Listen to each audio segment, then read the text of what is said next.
কাতলা মাছের কারি বানাবো। তো দেখো কাতলা মাছ ভালো করে ধুয়ে নিয়েছি নুন হলুদ লঙ্কার গুঁড়ো দিয়ে। তো আমি এখন ভেজে নিচ্ছি।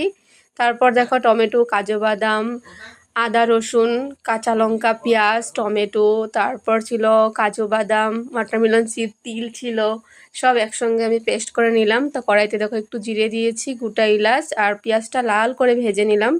তো পেঁয়াজটা ভাজা হয়ে গেলে আমি এইখানে পেস্ট করে রাখা মশলাটা দিয়ে দিব আর পরিমাণ মতো নুন হলুদের গুঁড়ো লঙ্কার গুঁড়ো ধনের গুঁড়ো জিরের গুঁড়ো আর এই সব কিছু দিয়ে ভালো করে মিক্স করে আমি ভালো করে মশলাটা কষিয়ে নেব। আর মশলাটা অবশ্যই লো ফ্লেমে কষাতে হবে। আর মশলাটা কষানো হয়ে গেলে মশলাটার থেকে তেল ছেড়ে দেবে, উপরে যখন তেলটা উঠে আসবে তখন আমি এখানে ঝোলটা অ্যাড করব। তো দেখো ঝোলটা অ্যাড করে দিলাম আর ভেজে রাখা মাছগুলো এক এক করে সব দিয়ে দিচ্ছি।